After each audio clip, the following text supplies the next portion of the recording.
Have you seen a $100,000 bill lately? Few people have. At the American Numismatic Association's Modern Money Museum, visitors can view fantastic displays ranging from an antique coin press to rare coins, metals, and paper money valued at thousands of dollars. Coins can depict the battle for liberty, or the birth of a nation, the passage of a dream, or a hope for the future. Each coin has its own unique story to tell. More than just a means of exchange, coins are miniature works of art that chronicle events in history. The American Numismatic Association is the world's largest organization devoted exclusively to promoting the study and collection of coins and paper money. For more information about the American Numismatic Association, call 1-800-367-9723. Learn about the hobby of coin collecting. The following program is a highlight from a recent ANA Numismatic Theater. The theater is a 4-day forum featuring well-known and exciting new speakers discussing a wide array of numismatic topics. The theater occurs each year and is a major part of the annual convention of the American Numismatic Association. Good afternoon. Welcome to the 2 o'clock Numismatic Theater. I have the great pleasure to introduce today Mr. Eric Newman, who is speaking on the promotion and suppression of hard times tokens. I could take up the entire 45 minutes introducing Mr. Newman because he is a collector, researcher, writer of international repute. His book, The Early Paper Money of America, is a standard in the field, and he is one of the all-time great gentlemen of numismatics, Mr. Eric Newman.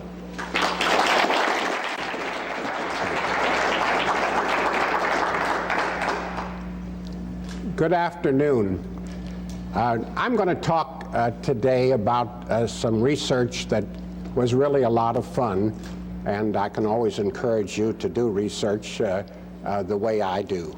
All I did was read newspapers, and the greatest problem, of course, in reading newspapers was being diverted to all these exciting things about a two-headed cow and a murder here and there and all of the other excitement in newspapers that is the same as today, and so it is. So it's very, very hard to read a newspaper looking for something that you don't know whether it's there or whether it isn't there, and to read all the wonderful advertisements on how they can be cured of every disease that they don't understand, and how ladies should learn how to act and decorum and morals and everything like that. So you get a total education from reading a newspaper. My thoughts were this, that the issue of slavery in the United States is represented by a token, the Am I Not a Woman and a Sister? And this is the slavery token of 1838 that intrigued me. I want to show you first the medallic development of that particular type of token so that you're familiar with its view, and then I will go into a little of the interesting background. May I have the slides, please? This is the British token, which many of you are aware of, that was put out during the late 18th century, 1790 approximately, and it has on it, "Am I not a man and a brother? May slavery and oppression cease throughout the world."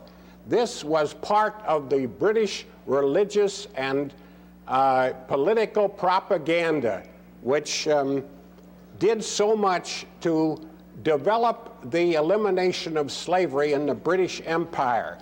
We in America were the ones that were slow. Britain, by 1834, had eliminated slavery throughout all of its dominions, and we in America, for various economic reasons, were unable to do anything about slavery, as you know, until the Civil War forced the elimination of slavery. Our Constitution has a provision that in 1808 no more slaves were to be imported into the United States, but there were so many here by that time that the propagation of the blacks did not require any more imports. So Britain led the way, and the religious leaders of Britain rubbed off their particular theories and their propaganda on us, and that was a major part of our development of the anti-slavery movement. Now that British theory was developed in other types of British metals. This is one which is Am I Not a Woman and a Sister, a British metal which was made in the 1834 period in order to celebrate the elimination of slavery in the Dominions. The back of that metal is one which gives a tribute to justice and freedom and to the religious and political leaders of Britain in the slavery movement and its success. Now, this is our 1838 slavery token in the Hard Times series, and it is number 54, and you'll notice this is a copy of the British medal on the obverse with the Am I Not a Woman and a Sister, and the slaved black woman in chains is imploring her freedom. And on the back, United States of America, and notice the wreath, and notice Liberty, 1838. This has a backwards N, if you can notice that. And that United, in N and United. And that backwards N, we wonder why such an enormous issue was put out that way, and I will try to explain the reason for that. So this particular, notice the similarity to the 1 cent of the United States with the wreath and the United States of America. It has a great deal of similarity, as you can recognize. Now let's go on just to a couple of Jackson tokens. The wreath is again used on the, is that in focus? I can't, Well, let's try and get it better if we can. I'm sorry. Now I particularly want to point out just a feature of Hard Time tokens, because I assume many of you know much more about their designs than I. The specie payment suspended May the 10th, 1837. That was the beginning of the Panic of 1837, when specie could not be obtained by the banks, and we went into a paper money scheme. I merely show that to show its similarity to the United States cent and to the exact date when the financial collapse took place. Similarly, we have the reverse of other tokens of that nature, Bentonian currency, which means hard currency, and the pun mint drop, which of course is a joke as to the candy that was being made at that time, and the fact that a coin was a piece that dropped in the course of the minting process. So these are some of the many, many tokens of that particular period which I want to talk about. Now, the Emancipator, I learned, was a religious weekly newspaper, and it began in 1833 in New York City and was circulated to those who had strong religious fundamental feelings. And one of its major features was an anti-slavery campaign. So I read it. I was so full of religion, I almost turned fundamentalist. But on one little tiny squib in an advertisement on November 23, 1837, I found the following advertisement. An artist in New Jersey has manufactured some anti-slavery copper medals similar in appearance to the new cents. They are nearly as heavy and are made of pure copper. On one side is a female slave in chains and in an imploring attitude with the motto, "Am I not a woman and a sister?" The execution is admirably well done. On the reverse, in the center, is the word liberty, and on the outside, United States of America. These medals can be had at the Anti-Slavery Office, 143 Nassau Street, in any quantity at $1 a hundred, which covers their actual cost. We'll go into that little bit of fibbing in a minute, but they say $1 a hundred covers their actual cost.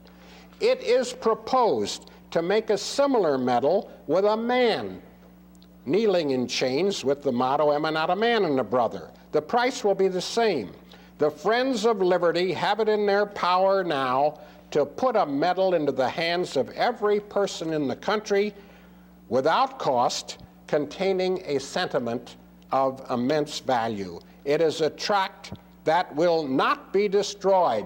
If it falls into the hands of an enemy of liberty, he will read and circulate it. So orders are solicited from all parts of the country, postpaid. Well, now if they cost them $1, now we're going to see they're going to have a loss if they sell them postpaid and so forth and so on, but we'll get into the cost later. There is the one and only advertisement for the sale of the anti-slavery token, and we were very fortunate to have it, and it clarifies practically all of the problems which we have with the anti-slavery token, and for the first time gives the full information on the matter. It gives the date of the issue, which is their actual date. That date was in September of 1837. The coin is dated 1838, so it anticipated the 1838 dating. It points out that they were made by a New Jersey artist. It shows that the American Anti-Slavery Society was primarily interested in the propaganda value of the circulation of those coins. And it also indicates that they were trying to get their money back at $1 a hundred, but that was their circulating value because they would be passed as cents. And so somebody was profiting out of that, and the question was whom? At 17.5 cents, which was the price of copper at the time, a token would weigh 10.26 grams, and the intrinsic value of the metal of 100 tokens would be approximately 39.5 cents. The tokens were described as medals rather than as money in order to attempt to be lawful, but the admission that they are similar in appearance to new cents would have been a very harmful admission in a criminal proceeding. Finally, the advertisement furnishes the first evidence of the male chain, the male in chains, the male instead of the female. There are only a very few of the male slave tokens in existence, and it shows that they are perfectly legitimate and that they were planned to be issued in quantity, and that this advertisement indicates that is what's going to happen. Now, we'll talk about the illegality in a minute, but let's talk a little bit more about the slave token itself. The large issue, and it is a very large issue, contains the error which I pointed out of the N of United being backwards and in a mirror image. Why? It was probably determined that time was of the essence and that a distribution of the anti-slavery token had to be done immediately, or it might have been prevented by law enforcement agencies. So the reason we have an issue like that with such a bad mistake in it is because of the urgency of getting it out before the feds came after us. The same logic can be used to explain the rarity of the male anti-slavery token. The advertisement stated that the male token was proposed and therefore the female token was just being offered for sale, and the faster all of those that they made could be sold, then they'd be able to get into the manufacture of the male token right after that. Unfortunately, the problem of getting them into circulation fast enough faced the anti-slavery forces, and therefore the result was that the male tokens, while they had made the dye, they only made a few samples from the dye and did not make a production run because the female tokens didn't sell out fast enough. 4 days after the female anti-slavery token advertisement appears in the Emancipator, the New York Journal of Commerce said, "Spurious copper coins. We're glad to see that measures are likely to be adopted to put an end to the high-handed business which has been so boldly carried on of counterfeiting the copper coin of the United States. It's been done with sorts of devices, and to complete the assortment, the abolitionists have set up the manufacturing of cents with a chained Negro on him. The poor fellow, he will remain chained forever, and in spite of anything, his special friends will do nothing for his deliverance. Some of the market women make a regular business of buying light cents and such tokens as the ones that have no cents on them. You're familiar, I'm sure, with many of these which say not 1 cent as a means of getting around the law, at a discount and passing them off as real cents. The anti-slavery coin, we believe, is of full weight. The whole business is doing a great deal of mischief and ought to be stopped forthwith." Now you notice that editor mentions the male anti-slavery token, and so he must have gotten one of the samples of the male issue rather than the female issue, so he really went after that with a full blast. The identity of the New Jersey die maker and the coiner of the anti-slavery token leaves two choices, as the advertisement specifically indicates that the artist and the manufacturer are the same. The token manufacturer was then in Belleville, 2 of them, being on the Passaic River about 3 miles from Newark in Essex County, New Jersey. Many of you probably know the site intimately. James G. Moffett of Belleville in New York City was a token maker, and Moffett issued his own tokens, store cards, giving his New York City address at 121 Prince Street, and thus would not have been referred to in a New York paper as being a New Jersey artist. John Gibbs of Belleville, New Jersey, was the founding member of the firm of Gibbs, Gardner and Company, known as the Belleville Mint.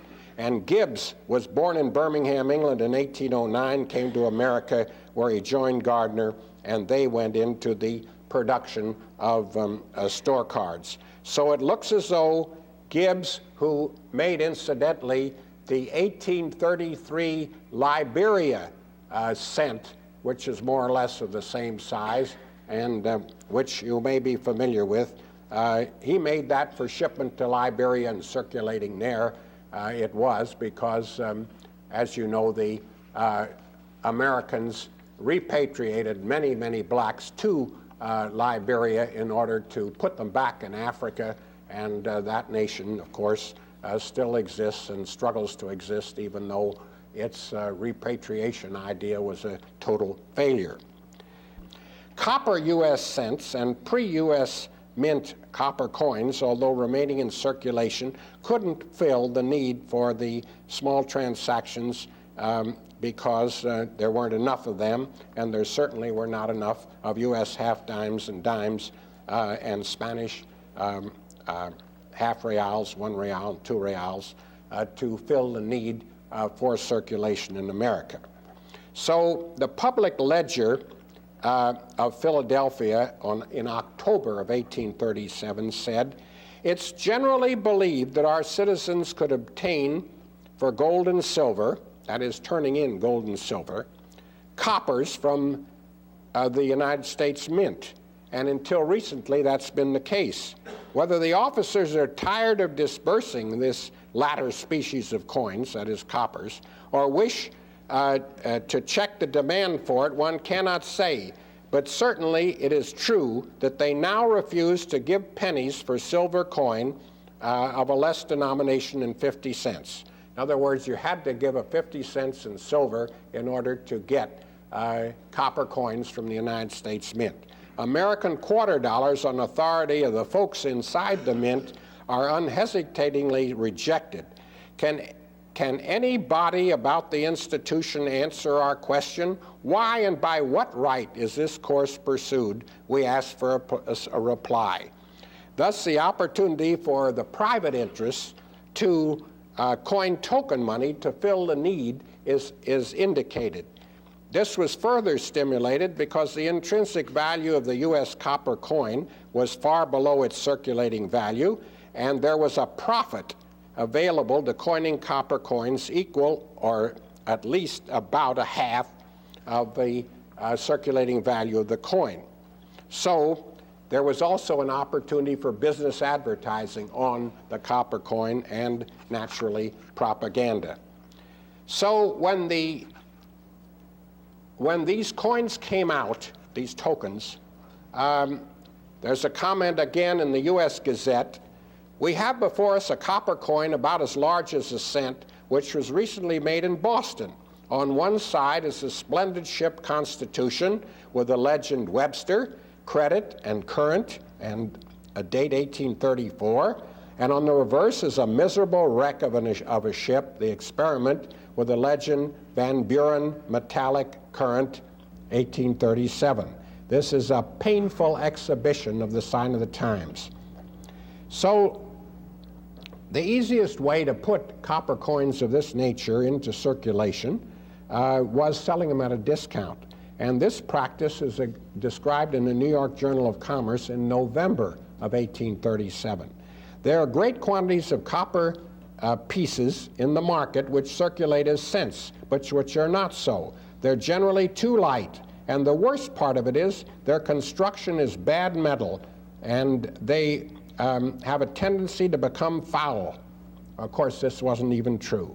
Worst of all, they are a vile debasement of the current coin by which individuals very properly and improperly make a large profit at public expense. The coins are generally sold by the bushel at 50 to 60 cents a hundred. So you could double your money if you bought them at 50 cents a hundred and you were a merchant that was selling vegetables or meat in a public market in any of the big cities of the United States. They are stamped with some device that indicated that it looked like a national cent, and its consequences were so profitable that the public did not refuse this trash, but should. We hope that in the course that these dirty cents which are attempted will be put out of business. Well, this led to newspaper advertisements in Philadelphia and Baltimore, in addition to the newspaper ad of the anti-slavery token. So we find one advertisement of the Feuchtwanger cent. Now that is a 1 cent piece, as you know, that's made out of the Feuchtwanger metal. And this says, money, cash, German silver cents. A fresh supply has just been received and is for sale by C.P. Wayne & Sons, 4th and Market Street, Philadelphia. Well, Dr. Louis Feuchtwanger had requested Congress to make coins out of German silver and to adopt his invention as the Feuchtwanger metal. And there are tokens put out made with the Feuchtwanger composition. The United States Mint, through its director Patterson, reported to Congress that there was nothing new in these German silver cents and the metal they made, that this was known as argentum and pakfong in China, and that it was impractical for coinage because it deteriorated chemically. So there was really nothing new, but there was an advertisement to sell these particular tokens. Then we now have an advertisement in Baltimore. E.B. Merrill was a Baltimore commission merchant who routinely placed separate newspaper advertisements covering any kind of merchandise that he had for sale. And teapots, silk, wool, fur, hats, whatever he happened to have. And one of these advertisements on October 30, 1837 says, specie, 1 cask, 15,000 copper counters, just received and for sale. 15,000 copper counters. Again, a deception in what he was selling. The advertisement showed that he newly received this cast of counters and that there were 15,000 pieces in a barrel, but no prices indicated. These copper pieces would aggregate $150 for circulating and would have a total net weight of about 340 pounds. I must explain the use of the word counters as it was understood in 1837. You're familiar with the possibly with the Roman and method of calculating. We didn't have computers in Roman times, nor did we have them in early Christian times or medieval times, but we had just as good a system. There was a simple box frame on a table with compartments, and you used pieces of stone, small pieces of limestone. And as you were selling a guy 3 pickles for 2 cents a piece, that you'd put 2 for each of the 3 because he didn't calculate very well. You'd put 2 stones in the 1 cent box, and then 2 more and 2 more until you had 6 stones in the 1 cent box. Then you took 1 stone out of the 1 cent box and put it in the 5 cent box, took the other 4 and left 1, so that you now have your stones back and there's a 5 and a 1. Then you'd sell him something else for 10 cents or 14 cents or whatever it is, and you'd keep putting these stones into the 5, 10, 20, 50, and $1 compartments. And those compartments, then you'd transfer them like you do on an abacus, taking out of one and totalizing into the other, and you had the total amount of the invoice. The man saw you doing it. The man, the clerk handling that, saw you do that. Now, from this, incidentally, the Latin word for limestone or for lime is calculus. And of course, from this comes the mathematical study of calculus and the word calculation. And then this box on the table is the counting box, and therefore we have the word counter, which is the standard method for using a table in a store. So all of this comes from numismatic calculations of the period, and that's now we have the development from stone. It got to be bones, for pig bones, backbones that they used very often. And then eventually token coins were made for counting, and these are called casting counters because you got adept at being able to throw these little coins into the counter, and also being able, in France they're called jetons, which means to throw, and in German, Rechenspfennige, which is counting money. So here we were having this word counter used, and these people understood that a counter was a copper token, and so he could say that many copper counters. Excuse that diversion, but it's so interesting in this particular function. So this meant that the 1837 tokens which he was offering for sale, and they had said millions for defense and not 1 cent for tribute on them. Now, what happened? It was deliberately deceptive, as I indicated, and very audacious. And it's no wonder that the authorities were promptly advised. The opinion that the copper tokens were illegal and were the result of cheating was published in the November Philadelphia Public Ledger. It says, "We have received a copper coin of the style, and we suppose about the weight of a 1 cent, and one side of which was a female head resembling that of Liberty, and with the neck of a bull and the forehead of an idiot, surrounded by 13 stars, the figures 1837, e pluribus unum on the other, millions for defense on some, and some are surrounded by a laurel wreath, and the words not 1 cent for tribute. Congress has the power of coining and regulating the value of money and has established coins and provided for the punishment of counterfeiting them, but we believe it's prohibited the citizens from coining. If these coppers are illegal, there must be some cheat in the case, otherwise they wouldn't be made. We caution the public against accepting them." So the government was put on the spot, naturally, since this happened right in Philadelphia where the United States Mint, so forth. So it got to Washington, and sure enough, the Solicitor of the Treasury had to write a letter in late November 37.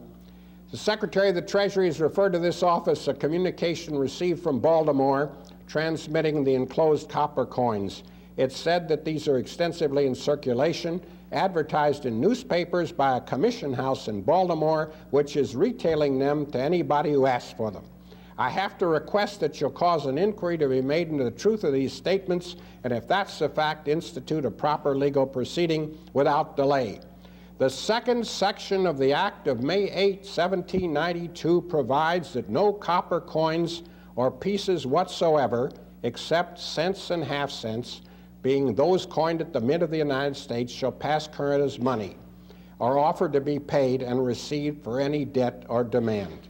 So this was a threat to use the 1792 Counterfeiting Act to stop this particular proceeding.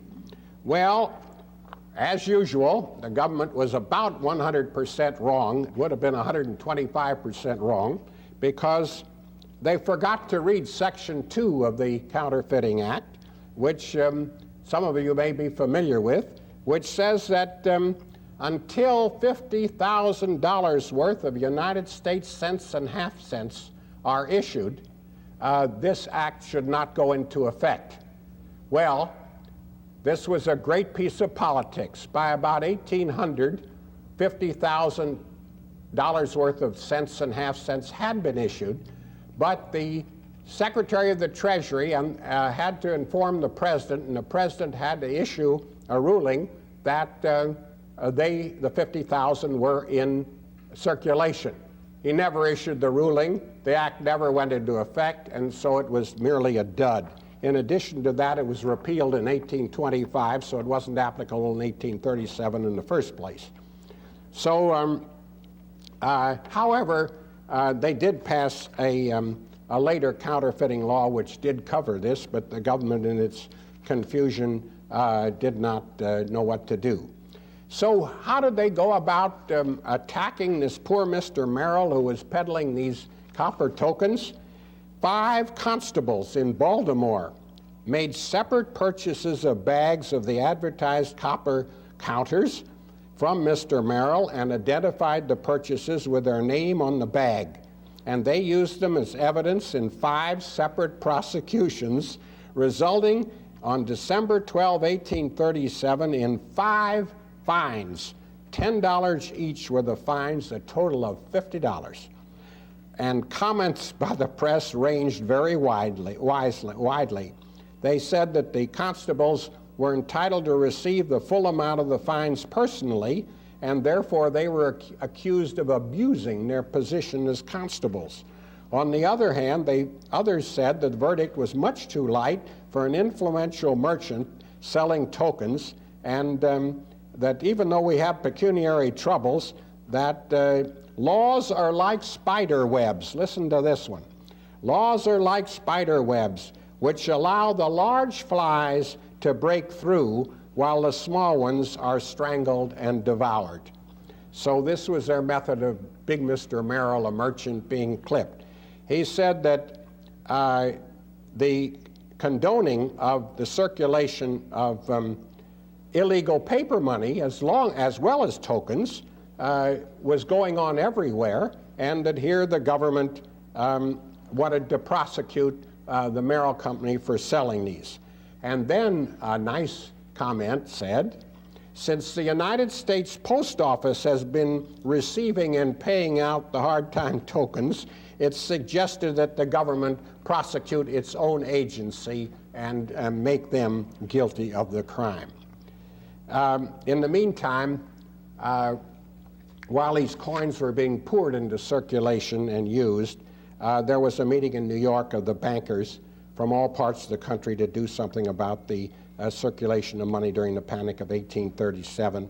And so another token which came out says substitute for shin plasters. In other words, this was a copper coin saying substitute for shin plasters. Nobody has understood this as yet, but now it becomes perfectly obvious. It meant that this copper, and it says November 1837. It means that the copper tokens are the substitute for shin plasters, and that the bankers who wanted to eliminate the shin plasters, who were having their meeting, they didn't do anything. They thought it was a terrible situation, but they agreed on nothing and had a series of meetings and went away and with virtually nothing accomplished but to meet again. So this, therefore, means on this token that the tokens were the substitute for the paper money and didn't make any difference what the bankers were doing or saying. So now let's go a little bit farther to the Mint of the United States. And they were very proud of stopping Mr. Merrill, because they all got to testify and to stop the coins in Philadelphia from circulating. And so Robert Patterson, writing a little later, says that and writes a letter all over the United States to all the prosecuting attorneys. I call your attention to the great extent of spurious copper coins that are circulating in New York, Philadelphia, Baltimore, so forth. A gentleman has recently brought me 10 different varieties, some of them imitations of the legal coin, and they should be prosecuted. The coins are made at some establishment, and that probably is in Boston. Most of them are very light, some not 3/4 of the weight of the cent for which they're passed. So he comments on some of the store cards that are issued by advertising merchants, and he says the coinage is the only operation of the mint by which any profit is made. Listen to that. And if this illegal interference with our functions is not stopped, the profit will be lost, and we will have to reduce the expenses of the mint establishment. So there you are, the mint's worried about its profits from the coinage of cents. So Patterson did a good job, and then now we go into the prosecution that took place in the northern part of the United States. This letter went all around, and so on December 4, 1837, said that the law would have to be enforced in Boston. And this is, as I said, spread. And the principal producers of hard time tokens, William H. Scoville of Waterbury, Connecticut, was next on the list to be gone after. And so the Circuit Court of the United States at Hartford issued an indictment of William Scoville, who, contriving and intending falsely, fraudulently, deceitfully, and feloniously deceive and defraud Aaron Potter of Waterbury, Connecticut, and then it gives the date, and 16 pieces of false, feigned, forged, and counterfeit coin, and these were all the tokens which were circulating as cents.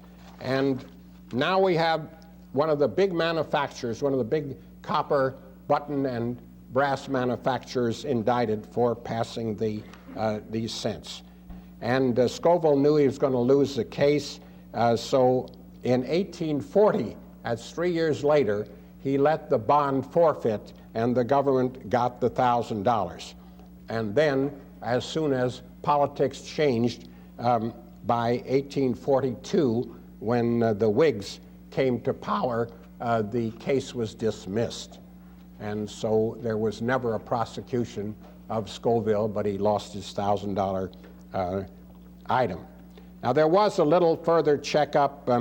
They wrote in 1844 to Crocker Brothers and asked them if they knew anything about these tokens, which cost 62 cents a hundred if you bought them in Attleboro, Massachusetts.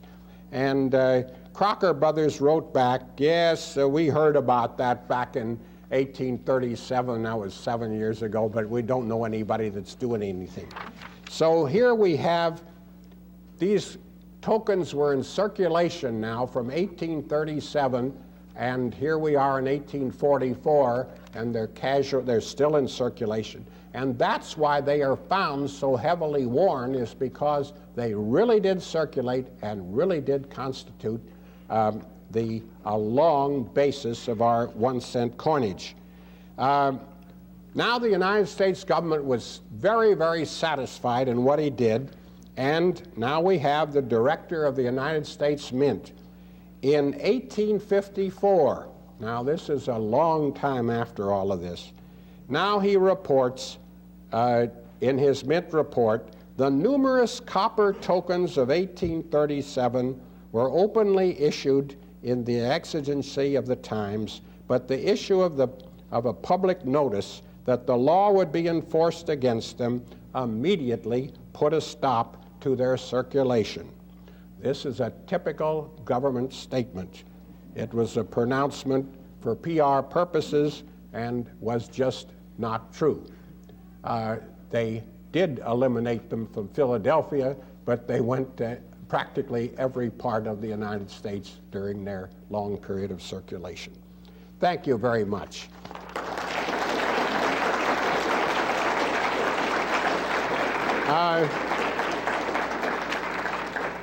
If you have any questions, I'll try to answer, but it's just I just want to encourage you. All of that was just reading newspapers, nothing else. I didn't have to look at any coins. There are hundreds of articles written on tokens, on the hard time tokens, and there this entire area was open. Incidentally, this will all be published by the Smithsonian Institution by the end of this year, and I just wanted to read it to you so that you had a little advance. It'll be longer in the publication with more detail. Any questions? I hope not, but you're welcome. Thanks a lot. Cleopatra, William the Conqueror, Napoleon, Lincoln, Jefferson, and Washington. Coin collecting is history you can hold in your hands. It also is art, geography, finance, and fun. Coin collecting is an educational and entertaining activity for the entire family. Want more information?